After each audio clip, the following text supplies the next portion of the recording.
I can dance, well, you know. So this was actually the music in my flow this morning, perfect to wake up. So good morning, and good morning to all our other offices around the world, in replay or in live, and Chocolatine to Bordeaux. So as usual, we're starting with our newcomers. So please join me in welcoming Zouhair Mayedine joining the product features team. Zouhair, are you around? No. Ah. Oh, yeah. Okay. Okay. Please welcome Sylvain Vidal, who joins the supplier accountant team. Sylvain, welcome. Thomas Bopp joining the business development and marketing team. Come and see me. Yeah. Hello. Say a few words about yourself. Okay. Hello. Sorry. Hi, my name is Thomas. So yeah, as I said, business marketing development, and besides that, I love to travel, listen, playing music, and sometimes do public speaking. Apparently. So thank you. Thank you, Thomas. Thibault Lafont joining the 10 content team. Thibault, yeah.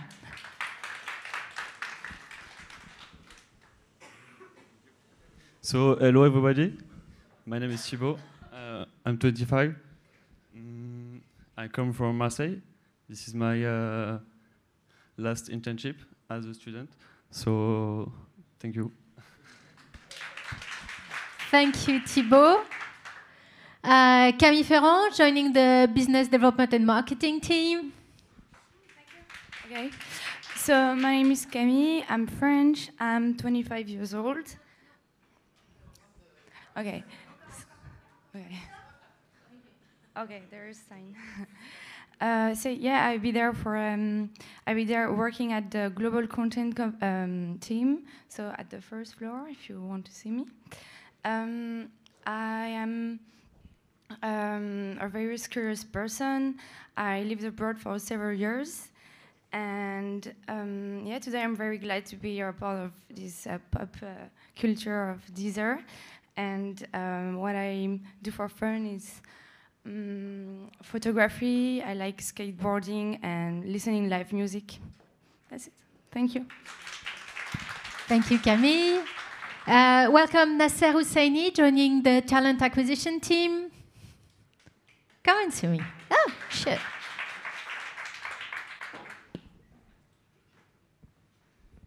Hello, everybody. So I'm Nasser. I'm 20-year-old. I have a 2-year degrees in communication. So I'm doing now bachelor in sports business. It means that I'm doing a lot of communication, marketing. But now I'm here as we say an internship in talent acquisition because it interests me a lot. So that's it. Welcome, Nasser. And Kylian Griet joining the core system team. Come and see me.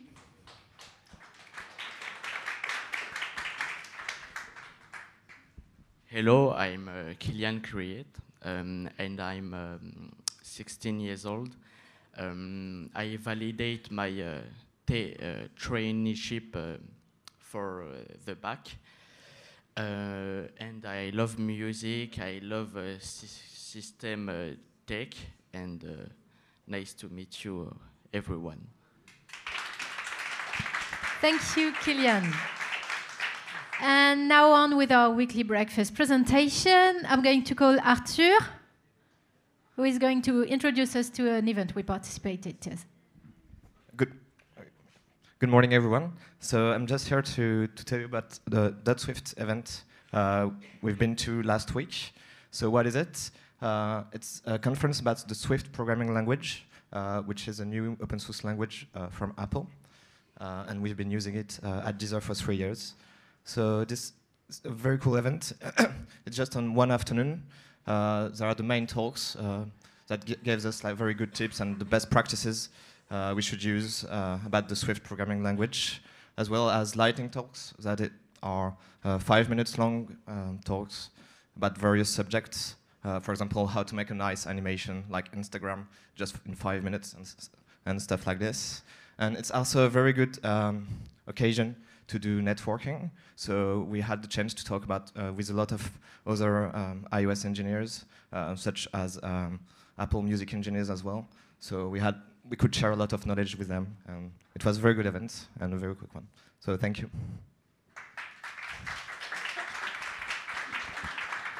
Thank you, Arthur.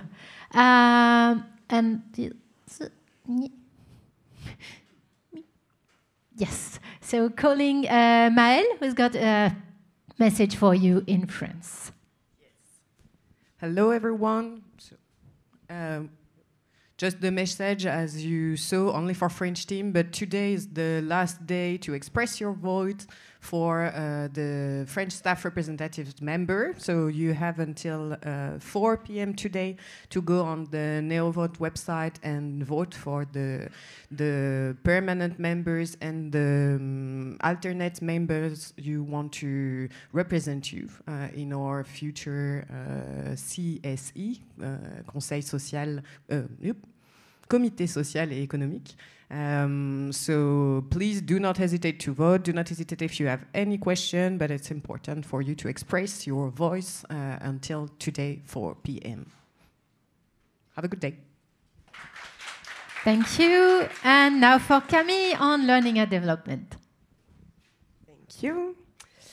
Good morning, everyone. Thank you.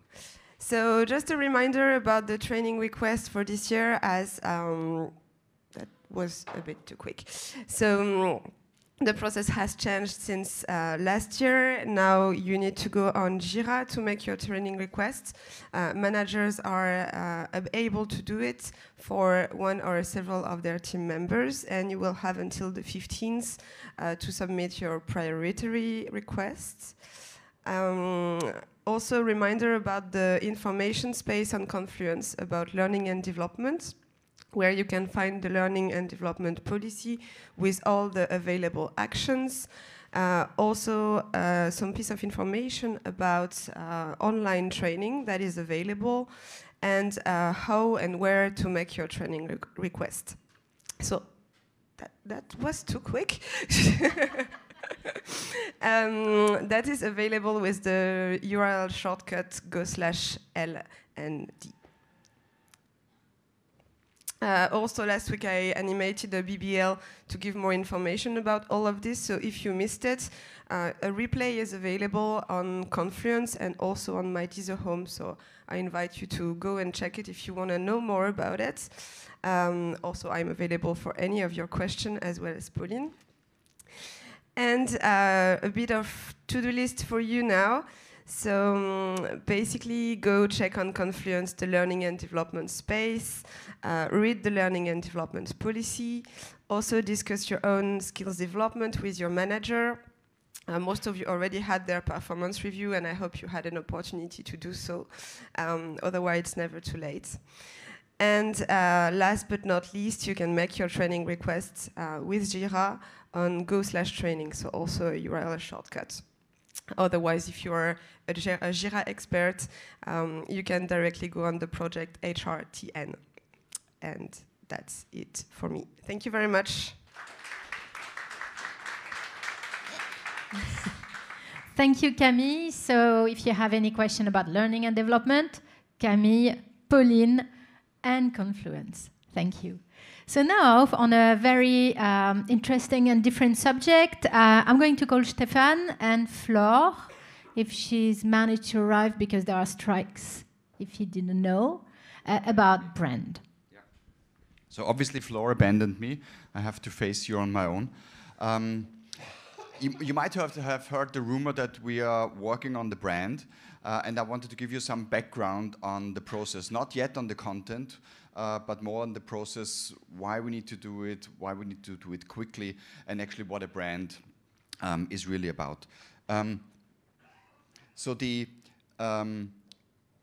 process started, I think, last autumn. Ah, there's Flor. Flor needs to join me. So the process of revamping the brand started last autumn, and we've made, I think, a couple of leaps forward since then.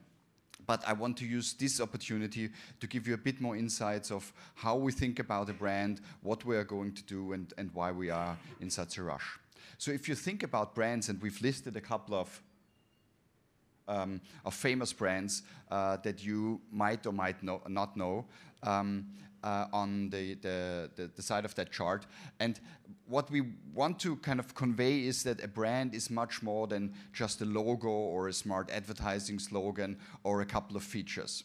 When you think about these brands like Ferrari, Red Bull, L'Oreal, IKEA, most of you has a certain image of these brands. Most of you might have an even emotional attachment to those brands. When you see the IKEA logo, you might remember your first flat as a student, desperately trying to assemble one of those pieces of furniture from IKEA. But you also might remember that you actually had quite a good time with that furniture. And by the way, there's an international statistic that more than 10% of all children in Europe are conceived in a bed of IKEA. So there are a lot of people who have very emotional attachments to certain brands. The same might be true for Ferrari. You might have driven one, you might have seen one in the Formula One race. The same is true for Red Bull. You might remember that one party where you stood with your Red Bull drink in your hand, or when you drank it after a long night preparing for an exam, or by making yourself ready for a sporting event. So a good brand has a very emotional attachment to its target audience. So it's way more than a single feature, a brand, an advertising campaign. And that's important when you think about the process that it takes to actually design a brand. So when we think about a brand, there are basically 3 layers. You could think of it as a very simplified onion to a certain extent. And all these pieces of the onion have to work together to actually create a brand. So first of all, there's obviously product features and benefits that we create with these product features for our users. In the case of Deezer, those features might be our search functionality, our flow functionality, and the benefits that we would be creating is a very great lean forward or lean back music experience.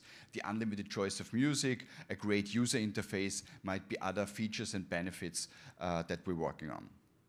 Then the second layer of the onion is the tone of voice, the personality that we give to the brand. Red Bull, for example, has a very outgoing, very aggressive brand. L'Oreal, on the other hand, has a very caring but also glamorous personality to a certain extent. And when you look at the different brands in our competitive space in the music streaming industry, then there are brands that convey more glamour, like for example Apple, because it's on your device and it has the benefit of the brand halo that's created by the device. There are more aggressively positioned competitors like Spotify that's very much about entertainment and joy. So we need to find our space, our tone of voice within that very competitive landscape, one that's truly differentiating, because we cannot outspend Spotify, we cannot outspend Apple Music. We have to define a very definitive space where our brand creates that natural emotional link with our users.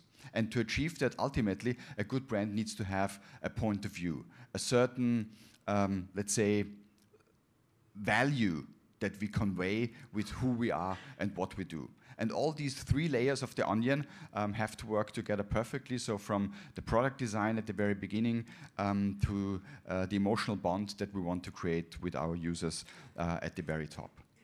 And so when you try to put all this into a non-Wikipedia-like definition, a strong brand is when you take all aspects of our business, every product feature, but also how a customer service agent interacts with a user complaint, or how we react to user ideas, or how we work with artists. Everything, ultimately, in our business ecosystem pays into our brand. And if we manage that all these levers work together smoothly to create what we would call, what we would call the emotional stickiness between us as a brand, us as a service, us as a company, and the users that we want to excite.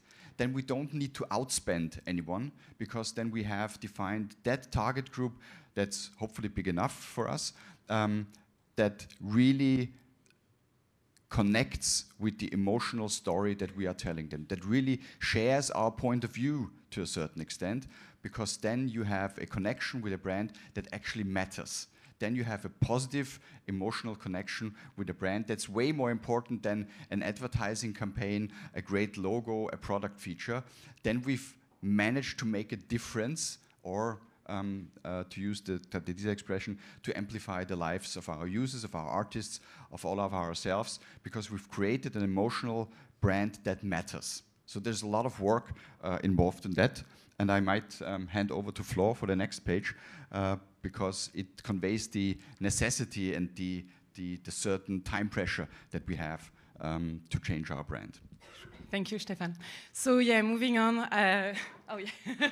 So why do we need to change our brand? You might think that we have a lot of brand equity. People know us, especially in France. We are the leader. So why do we need to change anything, actually? So the first thing, which is, in my opinion, the most important, is that Deezer's original mission, when it was created 11 years ago, was to give everybody access to any music, anytime. So it was a time when music started to be available on digital. It was not tangible anymore. You were moving from basically buying CDs to buying tracks on digital. So now that this mission is fulfilled by us, but also a few of our competitors, we need to move forward, and we need to find another way of differentiating ourselves. The second thing is that you might remember all the strong B2B partnerships that we've had in the past, especially with Orange in France. Well, now we really shifted from a model that was mainly relying on B2B to a model where we are now relying on B2C. And therefore, as Stefan was mentioning, we do need a strong brand, because we do need to win the hearts of our audience, of our target audience. The last one is that, as you know, when we were created originally, 11 years ago, obviously we were created in France by French founders and so on. Now, as you can see, especially with last year's success in MENA, we are really trying to get more international, and therefore our DNA needs to change as part of that. Okay, so hopefully you understand the need to change and the need to work on that brand. Now we wanted to talk about timelines. Why do we need to change the brand now? So there are a few reasons. The first one, which is the most important, is that the competition is huge. As you know, Spotify is getting more and more market share every day. So we cannot afford waiting. Actually, every month counts. The second thing is that we really want to invest some time, money, efforts in MENA. We really think there's a huge opportunity there, and I'm sure you've seen the figures. We know the opportunity is there. And therefore, because it's a complex and demanding region, we cannot win, as Stefan was mentioning, by just spending tons of money. We do need to build a brand and to build it now, especially because there is a very strong player called Anghami there that everybody knows and that a lot of people love. So it's definitely something we can achieve, but something that's very complex. The last one is that renewing a brand is not a one-time activity. It's an effort that we need to kick off now so that it can have an impact over the next few years. When you establish a new brand, it's supposed to stay for the next 5 to 10 years. It takes time, but in order to have this strong footprint as soon as possible, we do need to act, and we do need to act now. Okay, in fact, if we have to summarize, the objective of our rebranding is really to give us a competitive edge over the other music streaming service. So the idea is really that we are the David against all the Goliath, and we have something different to say to people. So we are not these American-based company or companies that want to impose a certain way of listening to music, a certain type of music listening and so on. We want to do things differently, and we want to do things better. So the idea is really, if you have to remember one thing, is that by winning people's minds, hearts, and ears, we ultimately want to win their wallets. Thank you.